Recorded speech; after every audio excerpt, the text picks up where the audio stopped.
energies, we have a very powerful third industrial revolution, which we think can move consciousness and distribute it across the planet. So we actually began to develop empathy on a global scale.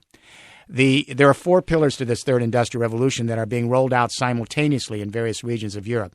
Pillar 1, the EU is committed to 20% renewable energy by 2020. That's a third of the electricity of Europe. Done deal, way ahead of every other country. Pillar 2, we see buildings as the new power plants, and that is converting every single building in the European Union, 500 million people, 27 states, from the Irish Sea to Russia. Every home, office, factory, shopping mall, every building converted to a partial power plant that can then collect the distributed renewable energy around the buildings, the sun, the wind, the heat under the ground, etc. Boy, is that ambitious. It's ambitious, and it's starting. Pillar 3, we talked about hydrogen back in 2002, Michael. Pillar 3 is the storage technology. You know, the sun isn't always shining and the wind isn't always blowing, so you have to store it. So hydrogen is the way to store these energies. When the sun is shining on your roof, you get a little electricity. If you don't need some of it, you electrolyze water, hydrogen comes out, you store it, and when you need it, you convert it back to electricity. The EU has committed 8 billion euros this year to a rollout of storage. Then Pillar 4, this is where the communication revolution converges with energy revolution to give us perhaps a new form of distributed consciousness. We use the same exact technologies that created the internet, identical. We take the power grid of Europe and we turn it to an intergrid that acts exactly like the internet, so that when millions and millions of buildings are producing just a little bit of their own energy on site, distributed renewables, stored in hydrogen, like you store digital with media, and then peer-to-peer share it across an intergrid across the whole continent of Europe in energy spaces that are just like the social spaces on the internet. Actually, we've got intergrid now in Southern California. We've got it in Texas. We've got it in Colorado. It's starting, but that's not a distributed grid yet. It's a smart grid. The question is whether you use the grid for distributed power, what we call in Europe distributed capitalism or power to the people, or whether you use the grid to keep centralized power.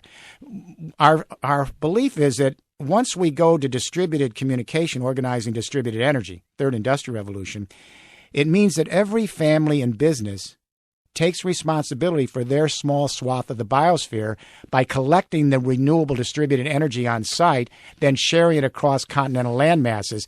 That would give us the idea of biosphere awareness, that we go from geopolitics to biosphere politics because we do think global and act local, and we integrate a collaborative energy venture across entire continents. This literally changes consciousness. I mean, that's the hope, and that's what you're trying to foment.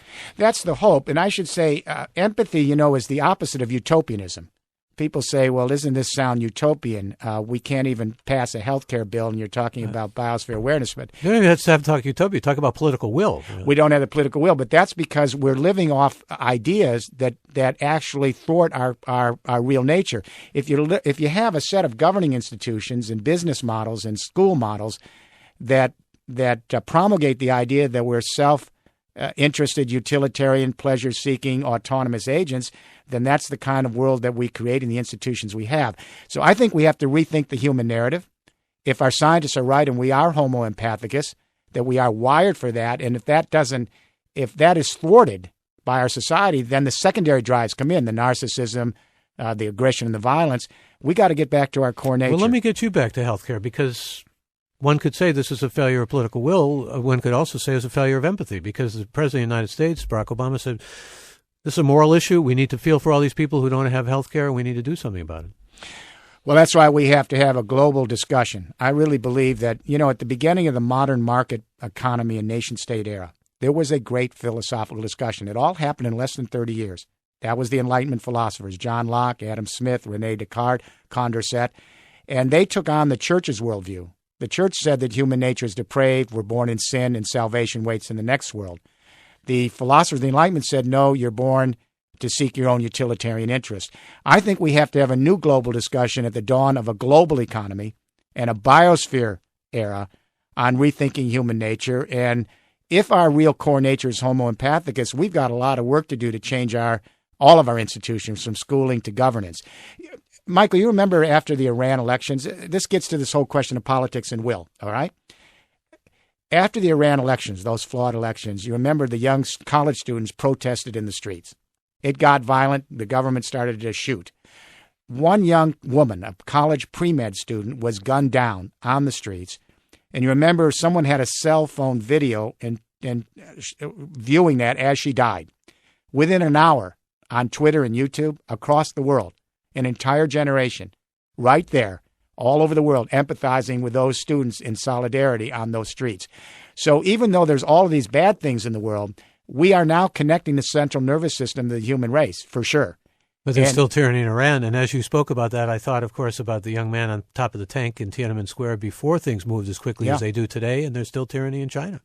There is. And so this gets to the question about what empathy really is. There's no empathy in paradise. There's no empathy in utopias because there's no mortality. Empathy is actually opposite of a utopian vision. It's based on the idea that each of us, as we develop our selfhood, we begin to understand that we have a one and only life, that we're fragile and vulnerable, that we're going to live and die, that we have a personal history. And as we become aware of that, then we become aware of other people's fragility, their one and only life, and how difficult it is to be alive. Whether you're a human or a fox in the woods, it's damn difficult to be alive. So empathy is a recognition of our life and death and a celebration of our life. When I empathize with someone, I feel their struggle to flourish and be, to have their moment. And my compassion is I'm rooting for them. So empathy is all about struggle and imperfections and flaws and solidarity. And that's a very, very human emotion. If we can find a way to express it in our institutional way of life, our civil society, our schools, our business models, maybe we have a shot at saving our species and continuing this little experiment called Homo empathicus on the planet. When you're talking about empathy, the way you describe it almost makes me think of President Clinton, former President Clinton, saying, I feel your pain, but it's more than that. I mean, because in the book, you really are talking about finding happiness. Yeah, one of the things you just raised this a few minutes ago, you said, look, here's the bottom line. We've got half the human race living beyond our means, all of us, and we have a huge carbon footprint. We got the other half of the human race living on $2 a day or less, small carbon footprint, but barely able to survive. And wanting a bigger carbon footprint. Absolutely, and that's the struggle. So how does empathy fit into this? The interesting thing is these new studies on happiness are quite illustrative.